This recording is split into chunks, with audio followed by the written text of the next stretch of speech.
In today's video, I have a really simple, beginner-friendly coloured pencils tutorial.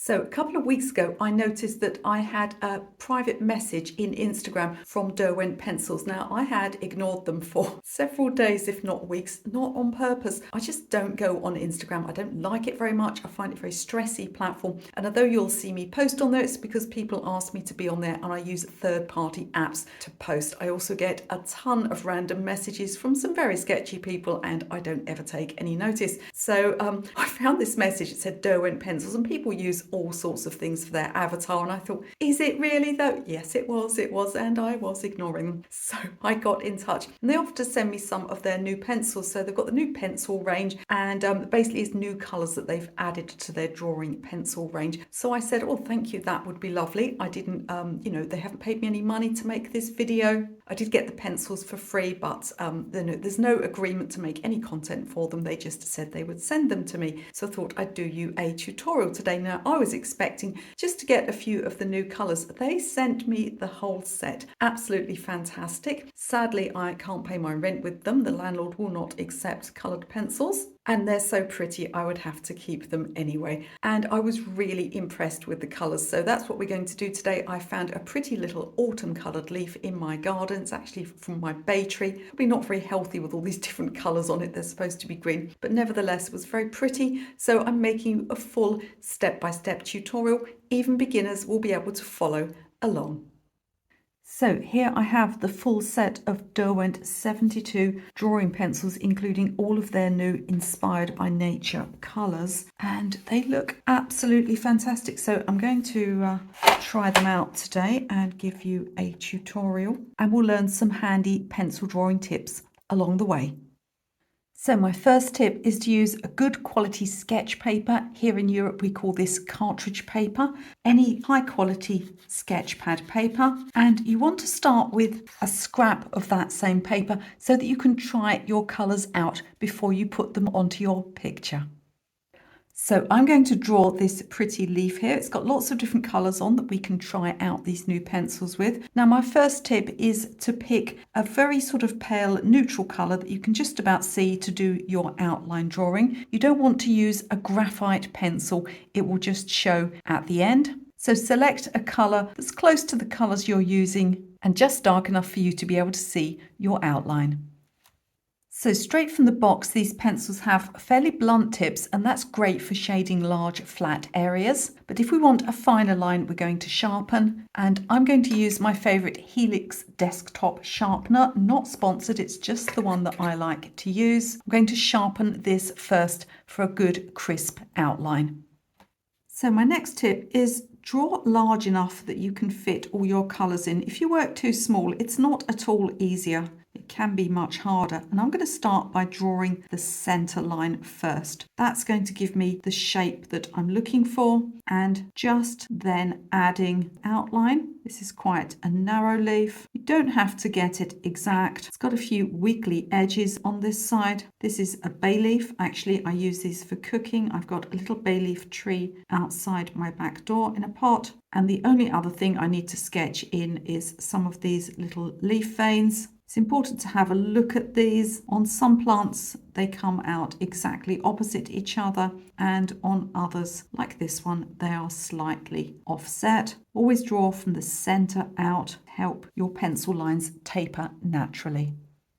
One advantage of working from nature is that we can try out our colours and then actually compare them to the real thing, or you could compare them to a photograph. Now, I think any of these colours would work well. I'm probably going to start with this one here, which is gold at the base. Then as I go up here, I'm going to go into a brighter yellow. So I'm going to pick this one. I could equally pick this one, but I think once it's blended with some of the green and the brown, I just want a little bit more brightness. So I'm going to remove this middle one. This is mustard, and use the sunflower at the top and the gold towards the lower part.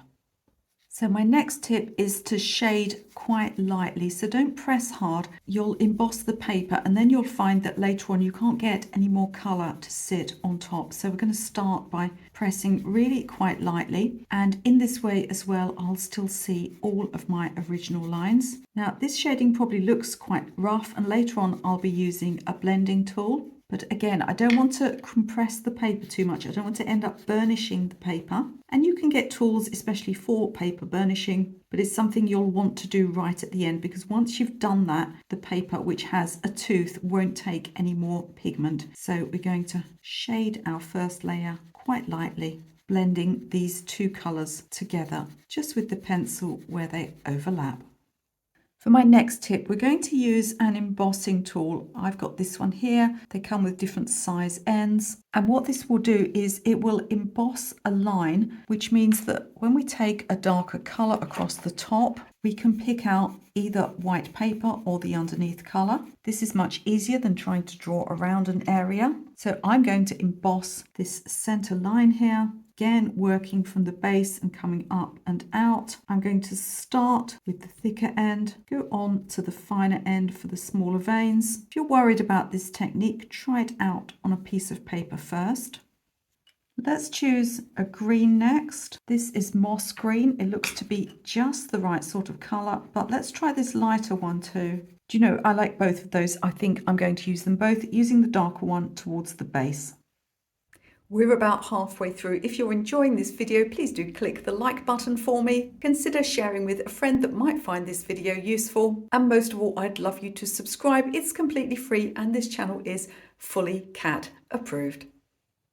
So when I shade over these lines that I've reserved, I'm going to try and avoid taking the pencil directly along them. So you want to shade wherever you can, sort of almost at a right angle to them. Because of course it's possible to end up with the point going in to the bit you've reserved, and using the flat of the pencil will help with this too. Now I do think I'm going to need a darker green than this one, or possibly even a little bit of a blue. You can always use a blue to darken a green, and sometimes it can just add a little bit more interest and drama. And see how the green sort of follows that central line. Try not to go over the edges of where you've worked, but we will sharpen those up later on just by using a more pointed pencil. I'm just going to see what the dark greens look like. So I've got this one I already tried out here, which is Rainforest. I think it might be a little bit too blue. I've also got this one, Olive Earth. It's a lovely colour, but it's a little grey. I've got Sage Leaf, which is a blue-grey. I think overall the Rainforest might be the best one, but I'm actually going to think about using a blue. So this one here is called Deep Atlantic, and it looks very much like a phthalo blue to me. I'm just going to try out putting a little over the top of this swatch here. You see how we can test the colours before we use them. I think that's actually a little bit brighter than using these over here. But I want to put a bit more of the dark green on first so that we get a green appearing and not a blue. So continuing to work with these colours. And now I'm just going to go a little darker by layering over this blue towards the base. So there are a lot of browns and a lot of reds and red ochres in this set, but if you can't find the exact colour you want, you can always layer. So I feel that I may layer some of these browns together, maybe even a touch of this red. Using more than one colour will also give a beautiful, natural, deep effect. So I will be putting a very dark brown on later on, but for the moment I'm just layering up these mid-range browns to get the depth of colour that I want. I'm going to go in as well with a little more of the yellow and the light green, and we're ready now to start some blending. So my next tip, and this is an absolute game changer, is to use a blending tool like this one. Now this isn't part of the set. I already owned this because it's such a useful item. It doesn't have any colour to it. You can sharpen it just like a pencil, and it's designed for blending colours together. And what it will do is it'll fill in all of those tiny white gaps. Again, you want to be very careful not to press too hard. If you don't own one of these, it is possible to use something like a white pencil. You'll just end up with a creamier look. But there are some professional colour pencil artists that actually prefer to use a white pencil. So don't panic if you haven't got one of these. Have a go with a white and see how you like it. And what I'm going to do now is just start blending these colours together. I'm going to use little circular motions in places. And what you'll start to see is the colour becomes richer and pigment gets pushed into all of the little white gaps. Before adding our final dark colours like the stem and some dark brown, I'm going to start to sharpen up the edges. So make sure that your pencil has a good point. I'm also going to add any more colour that I want. Again, don't press too hard. You need to keep the grain of the paper in order to be able to continue to layer up your colours.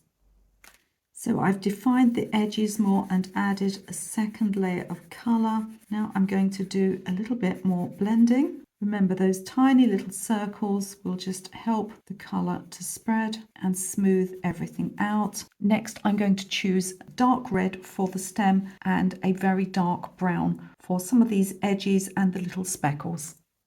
So I've chosen a chocolate dark brown, which I'm going to add to the edges and also to some of these central areas here, layering up the colour. Now you'll notice my veins here are light and the ones on the leaf don't show as much, but I'm quite happy to add a little something for some extra drama. This will be a great colour to pick out the edges. What you want to do though is try to avoid, outlining the entire leaf. So just in places, and you can bring that colour in and then blend it afterwards. I'll also be able to use this to add these tiny little speckles. I've already sharpened this pencil to get these tiny fine lines. For the stem at the bottom, I've got autumn red, and again I have sharpened this pencil, and I'll also add in some of the chocolate brown.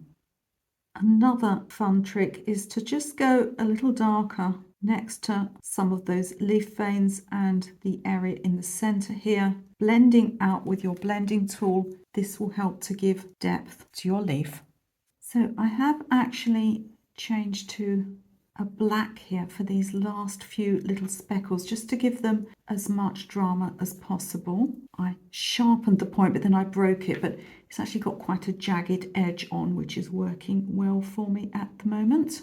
One final tip I'm going to give you is actually about cleaning up your paper. So I dropped some green pencil here, or at least I smashed the point of a green pencil over here, and it won't erase. So I'm going to give you a tip that I learned when I was printmaking.